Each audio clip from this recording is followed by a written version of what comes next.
محسن نقوی صاحب کا اس بات کا اعتراف کہ سسٹم ڈی ٹریک ہونے والا ہے یا کولیپس ہونے والا ہے یا کولیپس ہو چکا ہے، یہ اس بات کا بنیادی طور پہ اعتراف ہے کہ اپوزیشن جماعتیں جو بار بار اس بات کا اظہار کر رہی ہیں کہ معاملات ٹھیک نہیں ہیں، ریاستی امور ٹھیک نہیں چل رہے، ہم عوام کو ریلیف دینے سے قاصر ہیں، ناکام ہو چکے ہیں، تو یہ میرے خیال میں محسن نقوی کا اعتراف تھا۔ اس اعتراف کے بعد اپوزیشن کا کردار جو ہے زیادہ مطلب ہے کہ واضح ہو جاتا ہے اور ان پہ ذمہ داری عائد ہوتی ہے، بینگ اے پاکستانی کے، محب وطن پاکستانی کے، وہ آگے بڑھ کے وہ آگے مطلب ہے کہ اپنا کردار ادا کریں۔ اچھا، تھوڑا سا قومی سیاست کے ساتھ ساتھ لوکل بھی، اور یہ خیر یہ بھی ایک قومی ایشوز پر ہی میں بات کر رہا ہوں کہ پی ٹی آئی کے جو علی امین گنڈاپور ہیں، ہمارے لیے تو وہ لوکل اس لیے ہیں کہ ڈی خان سے ان کا تعلق ہے، وہ اس اتحاد کے خلاف ہیں، مولانا فضل الرحمان کے ساتھ خاص طور پر پی ٹی آئی کے الحاق پر وہ کافی برہم بھی نظر آتے ہیں، سخت بیانات بھی دیتے ہیں، تو کیا آپ سمجھتے ہیں کہ ان کو پارٹی چپ کرا سکتی تھی، یا پارٹی کی حکمت عملی ہے کہ علی امین گنڈاپور کو انہوں نے یہ ٹاسک دیا کہ ایک طرف نرم گوشہ، ایک طرف تلخ بیانات؟ نہیں دیکھیں، اصل میں تو علی امین کی مسئلہ ہے اس کا، وہ انتخابی حلقے کا مسئلہ ہے نا، اور جس طرح کہا جاتا ہے کہ پی ٹی آئی میں بہت سارے گروپس ہیں، کوئی علیمہ خان کا گروپ ہے، کوئی اسد کیسر کا گروپ ہے، کوئی کس کا، میں ایک سیاسی کارکن ہونے کے ناطے اتنا کہہ سکتا ہوں کہ دو گروپ میں، ایک پی ٹی آئی کا ایک سنجیدہ حلقہ ہے، ایک غیر سنجیدہ حلقہ ہے۔ تو سنجیدہ حلقہ جو ہے وہ پہلے سے یہ چاہتا تھا کہ معاملات کسی مفاہمت کی طرف جائیں، اور وہی سنجیدہ حلقہ جو ہے اب بھی اس مفاہمت کی طرف جا رہا ہے۔ جہاں تک ہے علی امین کی بات کہ وہ اس کو پارٹی چپ کرا سکتی تھی، علی امین کو میرے خیال میں کوئی چپ نہیں کرا سکتا، اس کی بنیادی وجہ یہ عادتیں جو ہے، وہ کہتے ہیں سرائکی میں کہتے ہیں عادت سر نہ لگی۔ علی امین خان جب ادھر اپنے دوستوں کی نجی محفل میں بیٹھا ہوتا تھا نا، تو دوست اس کو کہتے ہیں کہ علی خان یہ 500 روپیہ لے لو اور خدا کے لیے ذرا چپ کر کے بیٹھو۔ علی کہتا تھا کہ یار میں 1000 دیتا ہوں لیکن بولوں گا ضرور۔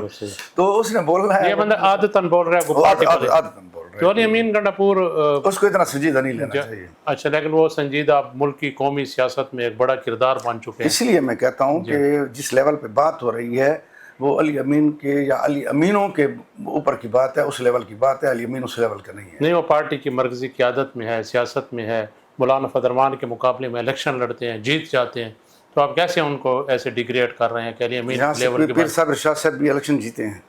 اور بہت سارے ایسے مطلب ہے کہ ہیں، بہت سارے زیر سیاستدانوں کے مقابلے میں ایک عام بندہ جو ہے الیکشن جیت جاتا ہے۔ الیکشن کا جو پیٹرن ہے انتخابی سیاست کا وہ مختلف ہے، اور سنجیدہ سیاست کا، فکری سیاست کا پیٹرن ڈیفرنٹ ہے۔ یہ جو ہمارے فکری سیاستدان ہیں یا جن سیاستدان کے پیمانے پہ جو پورا اترتے ہیں، وہ اپنے ملک کی بقا اور ارتقاء کے لیے وہ ان کا کردار، وہ الیکشن جیتے ہوں ہارے ہوں، اس سے وہ نہیں ہے۔ مطلب مشاہد حسین سید ایک برین ہے، وہ سینیٹر ہو، منسٹر ہو، ان کے اپنی الیکشنر نہیں ہے، مطلب برین ہے، انٹلیکچوئل ہے، خیر وہ ان کے لیول تو ایک اپنا ایک میں وہی کہہ رہا ہوں مشاہد حسین سید کا، اور ہم خود ان کو سنتے ہیں اور ان سے سیکھتے ہیں۔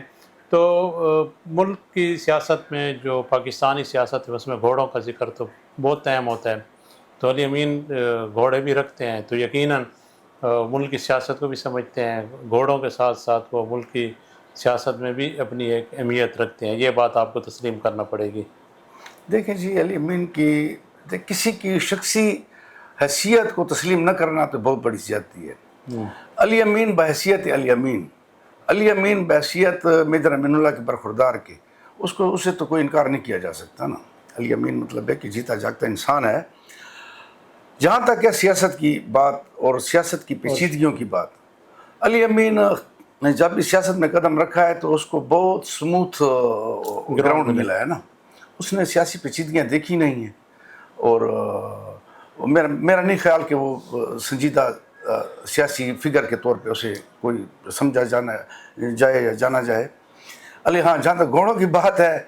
تو چونکہ اس کا بہت مہنگا شوق ہے، جی، اور لوگ بہت سارے کہتے ہیں کہ علی امین نے اپنے ذوق و شوق کے ساتھ سیاست کی ہے۔ میں کہتا ہوں علی امین نے ذوق و شوق کے ساتھ سیاست نہیں کی، علی امین نے اپنے ایک مہنگے شوق کو پورا کرنے کے لیے سیاست کا راستہ اختیار کیا ہے تاکہ یہاں سے کما کے وہ اپنا شوق پورا کرے. مطلب سیاست کیونکہ شوق کے لیے جو ہے نا لگانا پڑتا ہے. بندے کو جو شوق ہے نا، فلاں بندے نے صاحب اپنے شوق کی تکمیل کے لیے اپنی زمینیں بیچ دیں، فلاں بندے نے اپنے شوق کی تکمیل کے لیے اپنا گھر تک بیچ دیا. یہاں تو دیکھیں علی امین نے آج فلاں بنگلہ خرید لیا ہے، آج فلاں زمین خرید لی ہے، آج اتنے مہنگے مہنگے گھوڑے آ گئے ہیں، آج سٹڈ ہے، آج فلان ہے ڈینگے. علی امین نے کمایا ہے، کمایا اب اس کے ساتھ سیاست سے کمایا اس نے، مطلب سیاست میں لگایا نہیں. سیاست اس کا شوق نہیں ہے، اس کا شوق مہنگے شوقوں کی تکمیل کے لیے، مطلب گھوڑے رکھنا ان کا شوق ہے اور سیاست ان کا کاروبار ہے. ناظرین کرام، آپ نے ظفر درانی کی گفتگو سنی. ملک کی سیاسی صورتحال میں یہ محسوس کر رہے ہیں کہ آنے والے دنوں میں شاید کوئی بڑی تبدیلی آ جائے اور جو نیا الائنس بننا ہے اس سے تبدیلی کے آثار نمایاں ہیں. اس کے ساتھ ہی اپنے میزبان عرفان مغل کو اجازت دیجیے. اللہ حافظ.